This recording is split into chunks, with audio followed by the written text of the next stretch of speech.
Hello and welcome to Dr. Clay's chemistry lessons. Today we're just going to review some of the questions we've been having recently on the site, particularly about time of flight mass spectroscopy and the tricky maths bit that's associated with lots of the questions. Just before we get started, a reminder that the website's been updated. All the resources are now completely free and available. All the past webinars are available on the site, and plenty of A-level resources.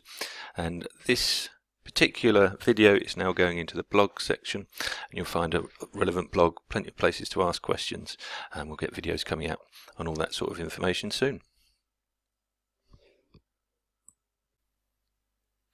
So perhaps the first place to start here is thinking about what the mass spectrometer is and how it works, and it's briefly in 4 sections. We've got the ionization section, which I'm just going to put here, and all that's going to do is it's going to make us some charged particles. So the charged particles go into the vacuum, and that allows them to be accelerated. So that's the reason we're going to charge them. The second section here is the acceleration, and what that's going to require is we've got an electric field which is going to accelerate some positive ions, and they're going to go towards a negative plate. And the energy that they're going to gain in that process, we're going to say, is the kinetic energy, Ke. Some of those ions will make it as far as this wall, and if they hit that wall, they'll either stick or bounce back, but some will actually pass through into what's called the ion drift tube. Once they're in the ion drift tube, there's no electric field, and they're going to continue moving the ions at a constant velocity.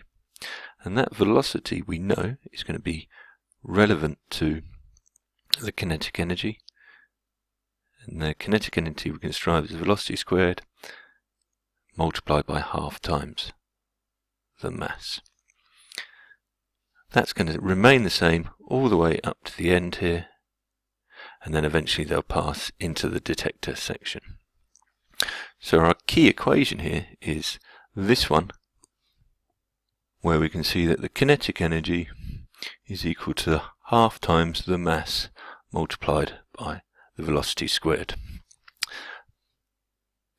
Now there's some really important piece of information here, and the one that we often struggle with is this is the mass of the ion in kilograms. So that's usually something that we have to calculate from Avogadro's constant, and velocity here is going to be measured in meters per second. Now the velocity as well is going to be determined by, well, not determined by, but it's also going to have a relevance here, because the drift tube here is a fixed length. So this is a fixed length. And what that means is that we can redescribe the velocity as equal to the distance travelled in meters divided by the time taken to travel that distance in seconds. And we can put that into our equation here of kinetic energy is equal to half mv squared, and we can use that to work out things like the distance as well as the time taken. So we can find out here the distance potentially of the drift tube, which has got a fixed length, so we know what that could be if we're given things like the time of flight and the mass and the kinetic energy. Or equally, we might be able to find out the time taken for an ion to move through that drift tube, if we got things like the drift tube length, the mass and the kinetic energy. So what we're going to have to see when we're doing all of the maths in just a moment's time is how we can manipulate the V equals d over t equation and the K equals a half mv squared. So just before we move on, I'll just highlight that the time here should be in seconds, and our distance here, when we're calculating things a little bit later on, is going to be there in meters. Let's have a look then at a couple of used examples from past exam papers. Here we've got question B. It says calculate the mass in kilograms of a single 52 Cr plus ion. Assume that the mass of a 52 Cr plus ion is the same as that of a 52 Cr atom. Now the reason we're doing that is we've lost an electron, and in that process we're going to assume that the electron compared to the size of the atom is going to have negligible mass.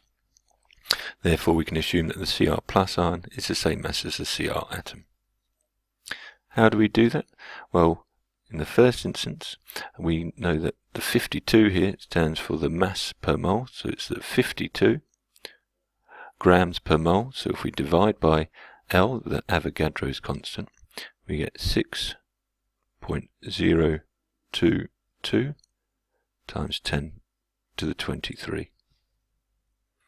This gives us an answer of 8.635 times 10 to the minus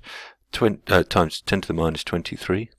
Notice here though that we're now in grams, so we now have to convert that through by dividing by 1000, and this is going to give us our final answer that we need here of 8.635 times 10 to the minus 26 kilograms. Remember, we need kilograms for our half mv squared equation. We're then going to take this information that we've calculated and use it in a time of flight k equals half mv squared calculation. And what we're being asked for is to calculate the velocity of the ion in the question. So we're given useful information here. I should have said here that our kinetic energy here is going to be a value in joules. So it says in a time of flight mass spectrometer, the kinetic energy Ke of the ions was 1.69 times 10 to the minus 13 joules. Calculate the velocity of the ion. So here we're going to use our K equals a half mv squared. We're given the equation, we need to rearrange it. If we're not very good at rearranging equations, we can just do it stepwise. So the first thing would be to multiply to get 2Ke equals mv squared. Then we can divide by the mass, 2Ke divided by the mass. It gives us the velocity squared, and the final step then is to square root that to give us the velocity. So the velocity here is 2Ke over mass, all square rooted. The mass, remember, is the value that we used above. So the calculation that we need to put in is going to be square root of 1.2 times 1.269 times 10 to the minus 13 divided by that large value, or the very small value, 8.635 times 10 to the minus 26. And then we put all of that and we square root that in our calculators. We put that through and we end up with 1.71 times 10 to the 6 meters per second. We can write per second as doing seconds minus 1 at the end. Okay, that one's a fairly straightforward one. I think the questions that we tend to get confused with are ones where we have to manipulate a bit further, and we'll look at one of those examples next. In this next example, we're going to use the similar equations that we've just used before, and we're even given them in the question here. Rather than finding out the velocity, we're going to go a step further, and we're actually going to find out, in this case, the distance of the drift tube. So remember, that's going to be constant for any given mass spectrometer. So let's see how we would combine these two equations. What we're interested in doing is getting the distance information on its own. So first of all, the easiest way to look at this is if we rearrange, as we did before, our kinetic energy for velocity. So Ke equals half mv squared. If we now rearrange that, we said before that the velocity is going to be equal to 2Ke divided by the mass, all square rooted. What we can now do is we can now replace velocity for distance over time, and we're given the time of flight. So the final step here is to say that the distance, and in fact I'm going to put this over here, and the equation here is distance is equal to the square root of 2 times the kinetic energy divided by the mass multiplied by the time of flight. Now what we've got to do is simply work out some of that information. Now, we're not given the mass here of the 25 magnesium plus ion, so we'll just quickly look at the question. It says at time of flight mass spectrometer ions are accelerated to the same kinetic energy. In a time of flight mass spectrometer, each Mg25 plus ion is accelerated to a kinetic energy of 4.52 times 10 to the minus 16. So we've got the kinetic energy, and we've also got the time of flight here. It says is 1.44 times 10 to the minus 5 seconds. It says calculate the distance travelled in meters in the time of flight drift region, and we're also given the Avogadro constant. So the reason we're given the Avogadro constant here is because we need to calculate the mass in kilograms of the magnesium 25. So let's do that step first. The mass of Mg25 is going to be equal to 25 over 6.022 times 10 to the 23 times 10 to the 23 here. And remember, that is then all divided by 1,000 to put that into kilograms. So if I run that calculation through, I end up the mass of Mg25, of 1 Mg25 ion, remember, is going to be equal here to 4.1514 times 10 to the minus 26, and that unit there is kilograms. So I'm just going to scribble out my information there, and now I'm going to complete my distance equation. So I've got the square root of 2 multiplied here by 4.52 times 10 to the minus 16, because that's the kinetic energy. I've got to divide that by the mass, which we just calculated to be 4.1514. I wouldn't round early if I were you, because that will keep you honest. The square root of all of that multiplied overall, just bracket that, so we do that step first, by the drift time here, which we're given is 1.44 times 10 to the minus 5. Now, the thing about a drift tube is it's a physical thing, and what that means is it's likely that that's probably going to be around about the sort of meter mark. So a sensible value for the distance is going to be in the orders of around about a meter or so. So if you're getting values around about 1, that's going to be good.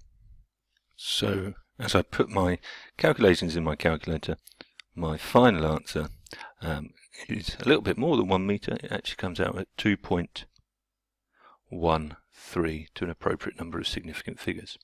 Choosing 3 significant figures because all of the values that I'm given, other than the constant, are in 3 significant figures in the question. Okay, so the last example here is one that seems to have caused quite a few issues in the past, but it's reasonably straightforward when we look at it. Again, it's using the idea of the velocity and the kinetic energy here. It says in a time of flight mass spectrometer, the time of flight t of an ion is shown by the equation. And this equation here is a rewritten example of the square root of 2 over e, 2ke over m is equal to the velocity, and they've gone d over t here. So that's simply a rewrite of that equation. It says in this equation d is the length of the flight tube, and the thing we need to remember about that is the flight tube is a physical thing, which is basically a big piece of metal which won't change. M is the mass in kilograms of an ion, and E is the kinetic energy of the ions. In this spectrometer, the kinetic energy of an ion in the flight tube is 1.013 times 10 to the minus 13, and then we're given the time of flight of 49 titanium ion, and calculate the time of flight of the 47 titanium ion, and give your answer to the appropriate number of decimal places. Okay, so the thing to realize here is that we can write an expression here for the distance of the flight tube. So if I write here an expression that we've seen previously in the previous questions over the mass times by the time of flight, I'm just going to call that T, and I'm just going to give that a number 49, and I'm going to give the mass number of 49. Now the thing about that is, because D is a constant, we can also write this for the tube, for the mass of the 47 titanium ion, and multiply that by the time of flight for the 47 titanium ion. And the thing about these are that our Ds, that's the flight tube or drift tube length, are equivalent. So overall what we can actually write is that the square root 2 times the kinetic energy over mass 49 times by T of ion 49 is going to be equal to the square root of 2 times the kinetic energy over the mass of the ion 49 times by T49.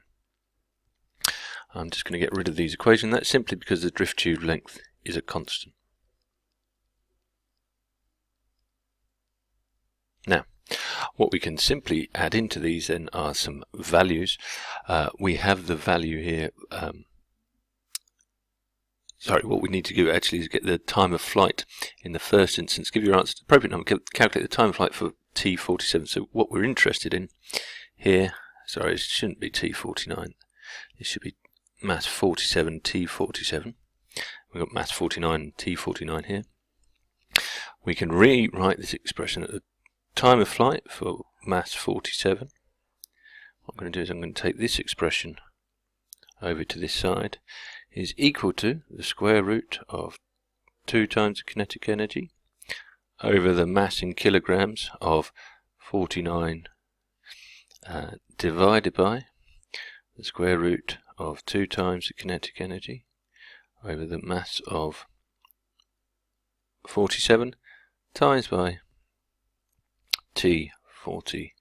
Now the thing as well that we have here is quite a few of these parts of the expression will actually cancel out. 2 times Ke would cancel out here, and what we end up with is square root of 1 over M49 over the square root of 1 over the mass of 47 times by T49. We work that through, depends on your maths ability. I'm not going to go through that all now. It's because the masses we can now just define as 47 and 49, because essentially the Avogadro's numbers can cancel out. Is these square roots flip over, we end up with the square root of 47 over the square root of 49 multiplied by T49 as equal to our time of flight for 47. Now, like I say, you can simplify it this way if you're happy with doing the maths, or you can simply plug in all the numbers on this example here. You're still going to get to the same point. So it really depends sort of on your maths ability. You can jump through the hoops that side, but the key steps through all of this is actually realizing that the drift tube length remains the same, and so we'll simply end up rearranging this equation and putting numbers and values into that equation. So if you go through and actually do the calculation, we should end up with a very similar number to this value, and we get 9.614 times 10 to the minus 7 seconds. Okay, so hopefully that's helped you through some of the time-of-flight mass spectroscopy questions, importantly the maths bit. Do remember to check out the new website, check out the blog pages where this video is now existing, and do please share through any social media that you can. Thanks for listening. Bye for now.